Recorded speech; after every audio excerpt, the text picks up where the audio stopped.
Good day. Today is Tuesday, October 25th, 2022. It's getting cooler and cooler here in the Sonoran Desert. The nights are getting colder as the fall season stretches out, and eventually it'll be winter. And although people love to come to the desert in the wintertime, the nights can get very cold. Today I'm looking at chapter 71 of the Tao Te Ching. Kind of a difficult little chapter. It says, pretending to know the mysteries of existence is true folly. Not knowing the suffering caused by our own mind is ignorance indeed. When we know the origins of suffering found within ourselves, we truly know something. Then we are truly free.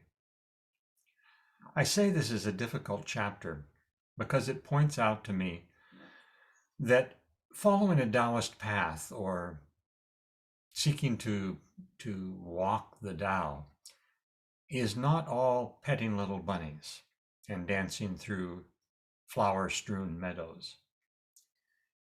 It's difficult at times.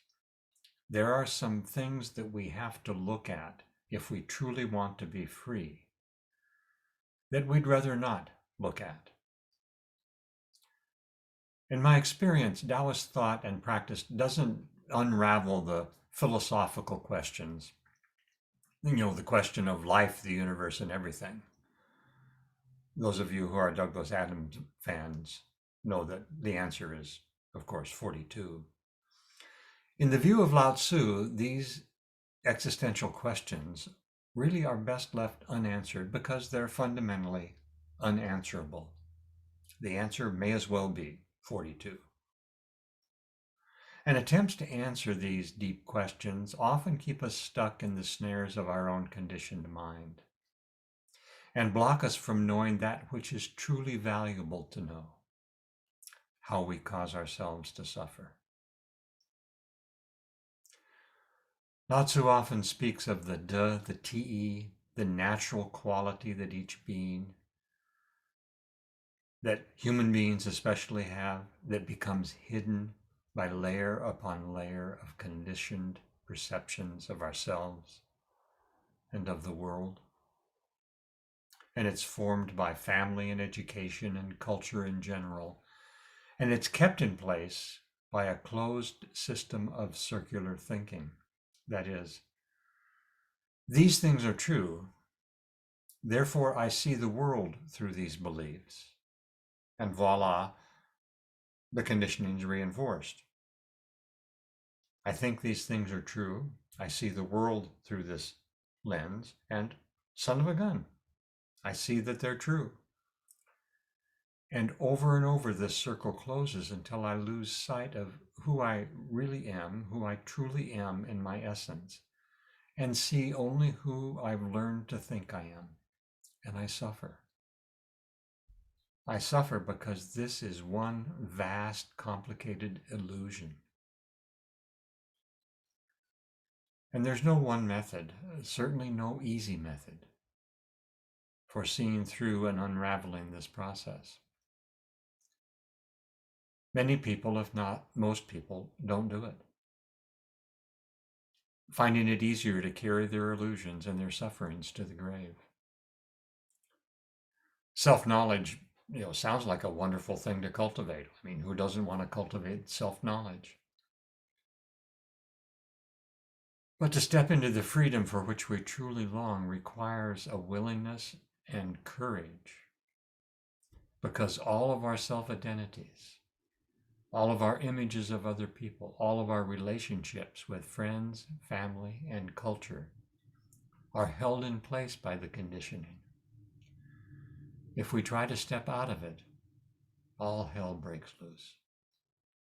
Connections get strained or severed, and loneliness often storms into the gap. Self-identity disintegrates, and the authentic self, though ever present, is difficult at first to see and find and live out of. In Zen and Taoist thought, this process is called going deeper and faring worse. with only a fluttering of inward trust that the freedom and the joy and the love and the true connection that awaits us on the other side is worth the journey. Because at first we don't see it. All we know is that as we look and begin to look at and begin to unravel our conditioned identities and relationships and ways of being, we lose.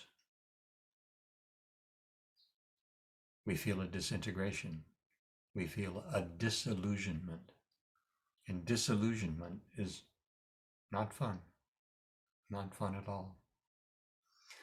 So as you look for self-knowledge, for the way things really are in the Taoist path, and want to truly end the suffering that our mind causes, and to truly know something worth knowing, that is, ourselves, you're going to need to be willing and courageous and trusting. It'll feel like the ground is falling out from underneath you sometimes. It's not really. You're standing on and have always been standing on something fundamentally true and solid and beautiful. So trust that.